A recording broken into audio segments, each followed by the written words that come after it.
Michael Douglas, known for his composed and dignified presence, was seen wiping away quiet tears after hearing a deeply emotional message from President Ibrahim Traoré. The words struck a personal chord, catching both Douglas and the audience off guard.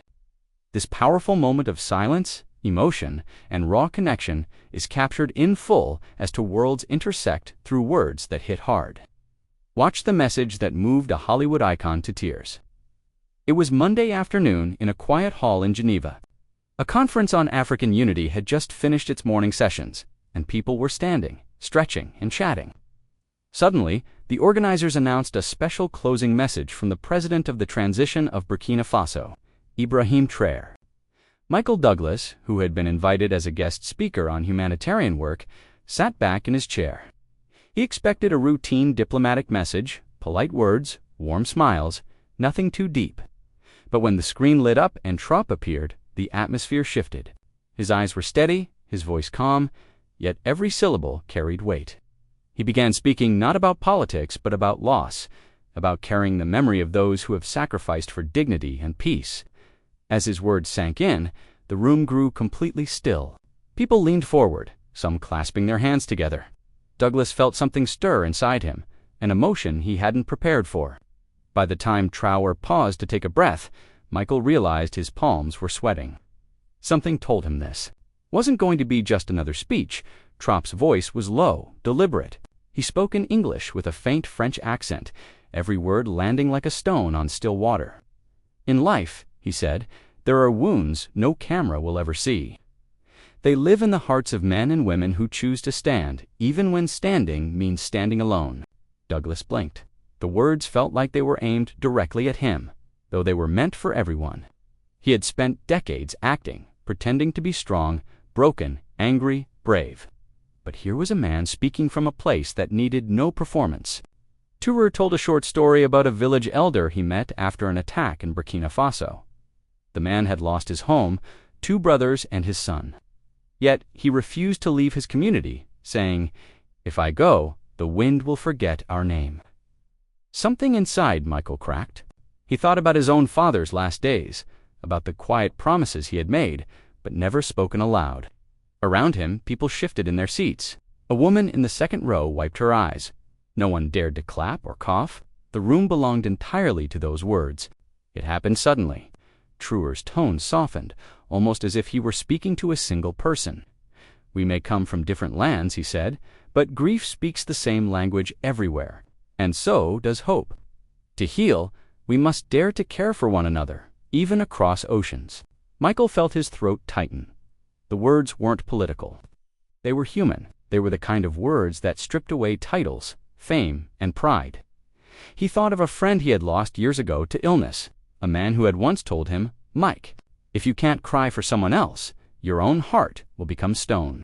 He had nodded back then, but now, here in this room, those words returned like a wave. A single tear slipped down his cheek. He quickly brushed it away, hoping no one noticed, but they did. And still, Traoré kept speaking, each sentence making that tear harder to hide. By the end of the message, Michael knew this wasn't over. Something had been opened inside him, and it wouldn't close easily. By Tuesday morning, Michael still couldn't shake the feeling from the speech. He had replayed parts of it in his mind, while making coffee, while shaving, even while staring blankly at the hotel wall. Then an envelope arrived at his door. The concierge explained that it had been sent by the conference organizers with a note that it was from the office of President Ibrahim Traoré. Michael sat down slowly, his heart tapping faster than it should. He opened it carefully. Inside was a simple handwritten letter in blue ink. It began, "Mr. Douglas, yesterday I spoke to many, but some words are meant for one heart to hear. I see in your eyes the weight of promises left unfinished. Do not let them stay unfinished." Michael's fingers trembled. The rest of the letter told a story about a father in Burkina Faso who worked his farm through drought and loss, just to keep a promise to his late wife.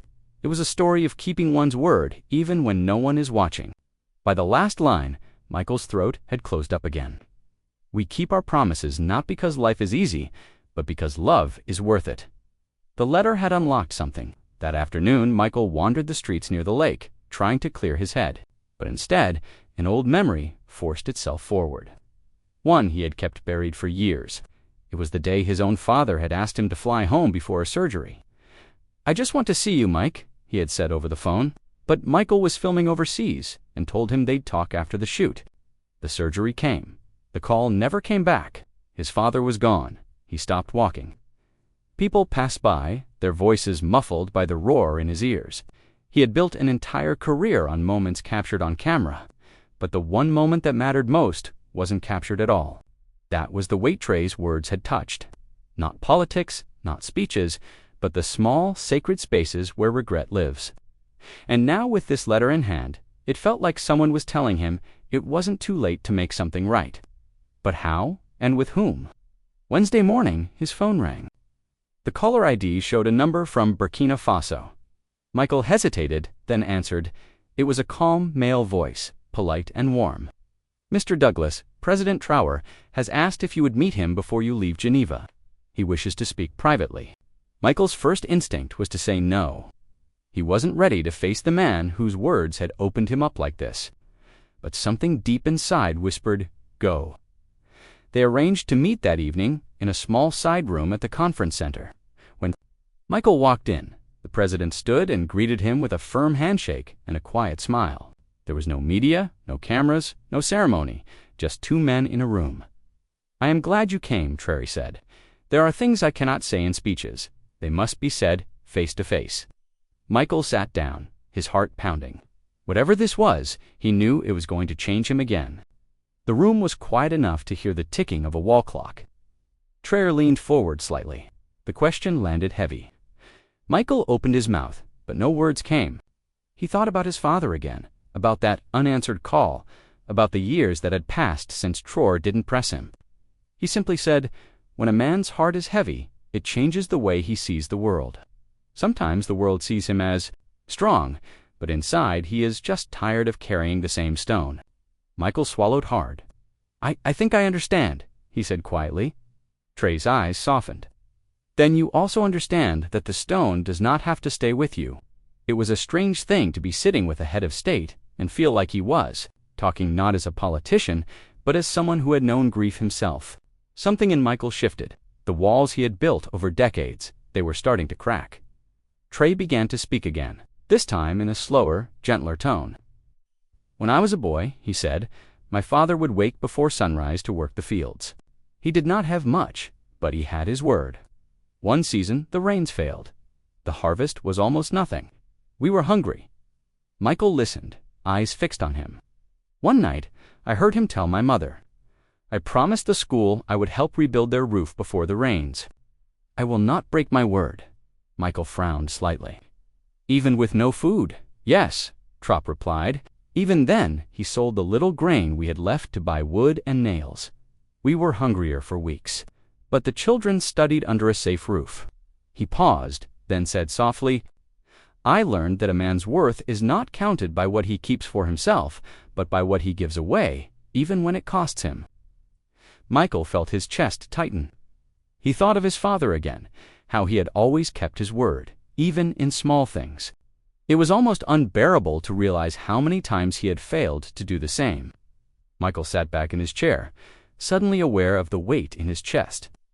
"There is something I never told anyone," he began. Traoré listened silently. "I was supposed to be there for my father. I wasn't. I told myself I'd make it up to him, but you can't make it up when someone's gone." The confession hung in the air like a fragile glass. Traoré didn't rush to comfort him. Instead, he said, "Regret is a shadow that follows us until we turn and face it. You cannot bring back your father, but perhaps there is another promise waiting for you to keep." Michael felt his throat tighten again. "And what if I fail?" "Then you will fail, knowing you tried. That is still better than silence." The words were simple, but they cut deep. Outside the window, the sun was setting over the lake. For the first time in years, Michael felt a strange flicker of hope, small, trembling, but alive, and he had no idea what was about to happen next. After a long, he slid it across the table toward Michael. "This," he said, "is an address. It belongs to a man here in Geneva, a retired nurse from Burkina Faso. He has been away from home for decades, and he believes no one remembers him anymore." Michael picked it up confused. Why are you giving me this? Traoré smiled faintly. Because I think you can give him something no one else can. A moment that tells him his life's work mattered. Michael shook his head slightly. I'm just an actor. You are a human being first, Traoré replied gently, and that is enough.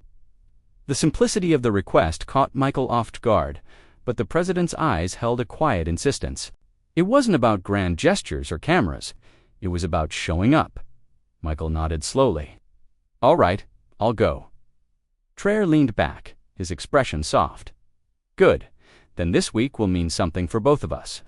Thursday afternoon was gray and biting, cold. Michael wrapped his coat tighter as he followed the directions from the paper. The address led him down a quiet street away from the elegant conference halls. The buildings here were older, worn, but warm with life. He stopped in front of a small apartment door. For a moment, he considered turning back. What would he even say? But something in Traoré's voice from last night echoed in his mind. Sometimes you keep a promise that isn't yours to keep. He knocked. An elderly man opened the door, his frame thin, but his eyes alert. Yes, the man asked softly, in French accented English. Michael introduced himself awkwardly. The man's brow furrowed in surprise, as if he couldn't believe a Hollywood actor was standing at his doorstep. They sat inside, the smell of tea and old books filling the air. Michael glanced at the man's hands, rough, scarred, the kind that had held more pain than most could bear. The man asked, "Why are you here?" Michael took a deep breath. "Because someone important thinks you should know. You are not forgotten." The old man's eyes glistened. He leaned back and let out a long breath as though no one had said those words to him in decades. "My name is Isu," he said quietly. "I was a nurse in Ouagadougou for 30 years. I treated soldiers, farmers, children, anyone who came to my clinic." He paused, staring at the floor. "One day, the fighting came too close. My wife told me to leave for Europe. I thought it would be for a few months. It has been 27 years. Michael listened intently. Asef continued, his voice trembling. "Sometimes I wonder if all I did, if it meant anything. My children are grown and far away. My wife, she passed years ago." Silence filled the room. Michael leaned forward. "It meant everything," he said firmly. "President Traoré remembers. And now, so do I." The Suf covered his face with his hands. A muffled sob escaped. Michael felt his own eyes sting again. In that moment, he understood exactly why Traoré had sent him here. This wasn't about speeches. It was about restoring a piece of someone's dignity, one person at a time. After a long pause, Traoré reached into his jacket pocket and pulled out a folded piece of paper. He slid it across the table. Toward Michael. "This," he said, "is an address. It belongs to a man here in Geneva, a retired nurse from Burkina Faso. He has been away from home for decades, and he believes no one remembers him anymore." Michael picked it up, confused. "Why are you giving me this?" Traoré smiled faintly. "Because I think you can give him something no one else can. A moment that tells him his life's work mattered." Michael shook his head slightly. I'm just an actor. You are a human being first, Traoré replied gently, and that is enough. The simplicity of the request caught Michael off guard, but the president's eyes held a quiet insistence. It wasn't about grand gestures or cameras. It was about showing up. Michael nodded slowly. "All right, I'll go." Traoré leaned back, his expression soft. "Good. Then this week will mean something for both of us." Thursday afternoon was gray and biting, cold. Michael wrapped his coat tighter as he followed the directions from the paper. The address led him down a quiet street away from the elegant conference halls. The buildings here were older, worn, but warm with life. He stopped in front of a small apartment door. For a moment, he considered turning back. What would he even say? But something in Traoré's voice from last night echoed in his mind. "Sometimes you keep a promise that isn't yours to keep." He knocked. An elderly man opened the door, his frame thin, but his eyes alert. "Yes?" the man asked softly in French accented English. Michael introduced himself awkwardly. The man's brow furrowed in surprise, as if he couldn't believe a Hollywood actor was standing at his doorstep. They sat inside, the smell of tea and old books filling the air. Michael glanced at the man's hands, rough, scarred, the kind that had held more pain than most could bear. The man asked, "Why are you here?" Michael took a deep breath. "Because someone important thinks you should know. You are not forgotten." The old man's eyes glistened. He leaned back and let out a long breath as though no one had said those words to him in decades. "My name is Asaf," he said quietly. "I was a nurse in Ouagadougou for 30 years. I treated soldiers, farmers, children, anyone who came to my clinic." He paused, staring at the floor. "One day, the fighting came too close. My wife told me to leave for Europe. I thought it would be for a few months. It has been 27 years. Michael listened intently. He continued, his voice trembling. "Sometimes I wonder if all I did, if it meant anything. My children are grown and far away. My wife, she passed years ago." Silence filled the room. Michael leaned forward. "It meant everything," he said firmly. "President Traoré remembers now, so do I." The Suf covered his face with his hands. A muffled sob escaped. Michael felt his own eyes sting again. In that moment, he understood exactly why Traoré had sent him here. This wasn't about speeches. It was about restoring a piece of someone's dignity, one person at a time. Michael was about to leave when his eyes caught a dusty frame on a bookshelf. It was an old photograph of Isu, much younger, standing beside a small mud-brick clinic. Around him were children in faded school uniforms, smiling despite the wear in their clothes. Michael picked it up gently. "These children, who are they?" His lips trembled. "Some are gone now. Others, I don't know where they are, but they were my reason for waking up every morning." Michael studied the photo again. In the corner he noticed something, a wooden sign above the clinic door. He could barely read the faded paint. "Hope lives here." He looked back at Asaf. "You gave them more than medicine. You gave them hope." The old man's eyes shone. "Hope is the only thing I could give when I had nothing else." Michael knew then. This story needed to be heard beyond this small apartment. But first, there was something he had to do for Isu, for Traoré, and maybe even for himself. That night, Michael couldn't sleep. He kept seeing the photograph, hearing the crack in Isu's voice, feeling the weight of that room. Finally, he picked up his phone and called the number Traoré had given him earlier in the week. When the president answered, Michael's voice was steady but urgent. "I met him, and I think you should see him too." There was a pause on the other end. Then Traoré said, "Tomorrow morning, I will be there." Michael was surprised at the speed of the reply. "You mean it?" "I do not waste time when it comes to my people," Traoré answered firmly. Michael felt something stir in his chest. This was more than politics. It was a promise in action. He didn't know exactly how the next day would unfold, but he knew one thing. If Asaf could see that his life still mattered to the leader of his homeland, it would be a moment neither of them would forget, and Michael wanted to be there to witness it. Friday morning, the air was cold but bright. Michael stood outside Isu's apartment, his breath misting in the air. A black car pulled up quietly. President Traoré stepped out, wearing a dark coat. No entourage, no fanfare, just him. They climbed the narrow stairs together. When he opened the door, his eyes widened in disbelief. Mr. President Traoré smiled warmly. "I came to thank you, Isu, for the years you served, for the lives you touched." The old man's lips quivered. I thought no one remembered me." The president stepped forward and took his hands. "Burkina Faso remembers. I remember." Tears streamed down Isu's face as he clung to the man who now led his country. Michael stood silently in the corner, his own eyes wet. He realized this was the very heart of what had moved him so deeply days ago. A leader who didn't just speak about dignity, but lived it, and the day wasn't over yet. Inside the small apartment, time seemed to slow. Traoré and Isu sat together, speaking quietly in their native language. Michael couldn't understand the words, but he understood the feeling. Gratitude, respect, and the weight of a long journey finally acknowledged. At one point, Isu's voice broke. He gestured toward the photograph of the clinic. Traoré nodded, his expression solemn, then placed a hand on the old man's shoulder.